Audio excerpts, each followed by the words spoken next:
আসসালামু আলাইকুম প্রিয় অষ্টম শ্রেণীর শিক্ষার্থী বন্ধুরা, তোমরা সবাই কেমন আছো? আশা করি সবাই ভালো আছো, সুস্থ আছো। আলহামদুলিল্লাহ, আমিও ভালো আছি। শিক্ষার্থী বন্ধুরা, তোমাদের জন্য ডিজিটাল প্রযুক্তির একটি ক্লাস দিয়েছি। এই ক্লাসে আমি তোমাদেরকে কিছু প্রশ্ন তোমাদেরকে বলার চেষ্টা করব, যেগুলো তোমাদের পরীক্ষার জন্য অনেক ইম্পর্টেন্ট। তোমরা স্ক্রিনে যে প্রশ্নগুলো, বিশেষত এমসিকিউগুলো দাগানো দেখতেছো, বৃত্ত দেওয়া, এগুলো তোমাদের পরীক্ষার জন্য অনেক ইম্পর্টেন্ট আছে।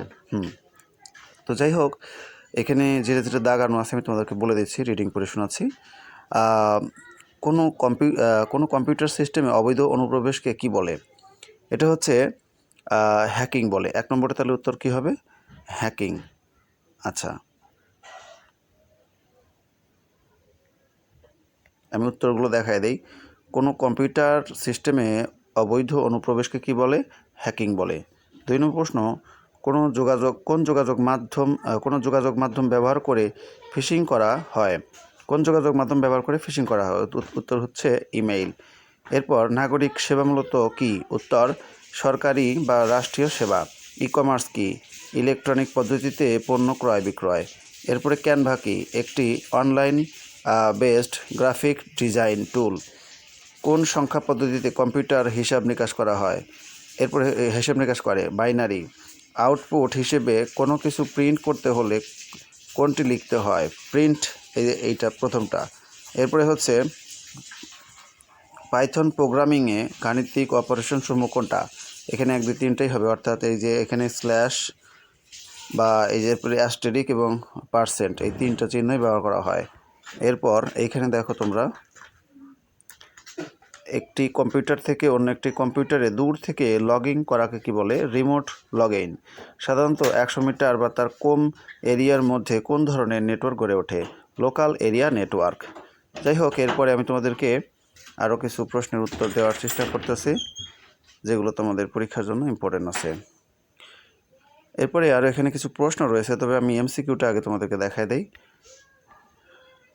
ওকে, এই যে এখানে দেখো আরও আছে অনেক তথ্য। সংখ্যাসূচক 4 অঙ্কের পাসওয়ার্ড বা নিরাপত্তা ব্যবস্থাকে কি বলে? পিনকোড।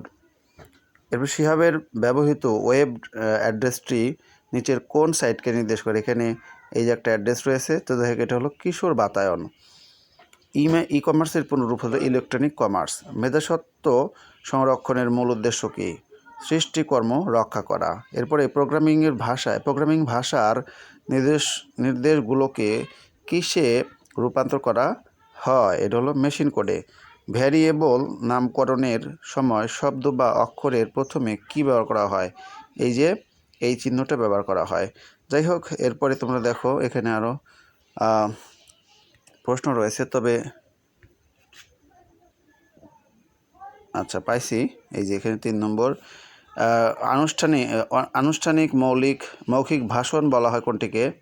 মৌখিক ভাষণ বলা হয় হলো বক্তৃতাকে। আর তারপরে দেশের নাগরিক পরিচয়পত্র নিশ্চিত করে। এখানে উত্তর হচ্ছে ব্যক্তির নাগরিকত্ব, তারপরে হচ্ছে রাষ্ট্রীয় সুযোগ সুবিধা। প্রিয় শিক্ষার্থী বন্ধুরা, এখন তোমাদেরকে আমি কিছু প্রশ্ন দেখাবো, যেগুলো তোমাদের জন্য মানে কি বলে এটাকে, এটা হলো এক কথায় প্রশ্ন উত্তর। বিদেশে ভ্রমণের, আমি দেখাই দিলে ভালো হবে। এই যে বিদেশে ভ্রমণের সরকারি অনুমতিপত্রকে কি বলে? এটা তোমরা পড়বে। আগে থেকে কোনো অপরাধের সম্ভাবনা থানায় জানিয়ে রাখার লিখিত বিবরণকে কি বলে? তারপরে ওয়েবসাইট ব্যবহার বা অ্যাক্সেস করতে কোনটি প্রয়োজন? কোনো পণ্য বা পরিষেবার চূড়ান্ত ব্যবহারকারীকে কি বলে? ভোক্তা বলে। বাইনারি সংখ্যার প্রতীকগুলো পাইথন প্রোগ্রামিং এর আউটপুট ফাংশন কোনটি? তারপরে হচ্ছে এই যে পৃথিবীর সর্ববৃহৎ কম্পিউটার নেটওয়ার্কের নাম কি? ব্যবহারকারীর চাহিদা অনুযায়ী কোন সেবা প্রদান করার প্রযুক্তিকে কি বলে? এইটা তোমরা পড়বে। তারপরে এই যে এদিকে আরও প্রশ্ন রয়েছে, আমি দেখাই দিচ্ছি।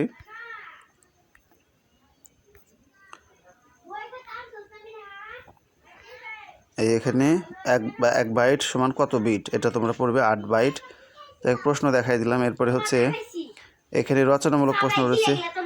ইমেইল কাকে বলে? এর 2টা সুবিধা, ঠিক আছে। এরপরে হচ্ছে যেখানে উত্তর সব রয়েছে। আর এইদিকে আরও কিছু প্রশ্ন রয়েছে। সফটওয়্যার কি? বিভিন্ন ধরনের সফটওয়্যার সম্পর্কে লেখো। এটা হলো রচনামূলক প্রশ্ন, যেখানে 3টার মধ্যে একটা। যাই হোক, তারপরে তোমাদের বিদ্যালয়ে শিক্ষার্থী ও তাদের অভিভাবকদের জন্য ডিজিটাল মাধ্যমে সেবা প্রদানের ক্ষেত্রে বিবেচ্য বিষয় কী কী হতে পারে আলোচনা করো এটা। তারপরে এখানে আরও 2টা প্রশ্ন রয়েছে। বাইনারি সংখ্যা কি? কম্পিউটারে বাইনারি সংখ্যার কার্যক্রম সম্পর্কে আলোচনা করো। কম্পিউটার নেটওয়ার্ক কাকে বলে? কম্পিউটার নেটওয়ার্কের সুবিধাসমূহ বর্ণনা করো এটা। এরপরে হচ্ছে এদিকে প্রশ্ন আছে, প্রশ্নটা দেখা দেয়। ওয়েব এই যে নিচে দিকে একদম নিচে রচনামূলক। ওয়েব ঠিকানা বা ওয়েব অ্যাড্রেস জানার প্রয়োজনীয়তা কী? পাসওয়ার্ড বলতে কী বোঝো? সরকারি নাগরিক সেবা কাকে বলে? পোস্টার কি? ব্যবহার লেখো। মাল্টিমিডিয়া ক্লাসরুম কাকে বলে? এরপরে হচ্ছে ইন্টারপ্রিটার কি? যেটা টাইপ রূপান্তর কাকে বলে? কী কী? রেডিও ওয়েভ কি? ফুল ডুপ্লেক্স মোড কাকে বলে? আর হলো থ্রুপুট কি? শিক্ষার্থী বন্ধুরা, এইগুলোই হচ্ছে তোমরা পড়বে। যাই হোক, এগুলো তোমাদের পরীক্ষার জন্য অনেক ইম্পর্টেন্ট রয়েছে। আর এদিকে এই যে রচনামূলক দৃশ্যপট নির্ভর, এখানে কয়েকটা প্রশ্ন রয়েছে। রাহাতের একটা প্রশ্ন রয়েছে, রাহাত কীভাবে তার ফেসবুক অ্যাকাউন্টের নিরাপত্তা নিশ্চিত করতে পারে? এটা তোমরা পড়বে অবশ্যই। আর একটা রয়েছে, দেখো, রাব্বি তার পরিবারের মুঠোফোনের নিরাপত্তা নিশ্চিত করতে কী কী পরামর্শ দিতে পারে? অনেক প্রশ্ন রয়েছে, তো তোমরা এগুলো অবশ্যই পড়ে নেবে। তোমরা সবাই ভালো থাকো, সুস্থ থাকো। আল্লাহ হাফেজ।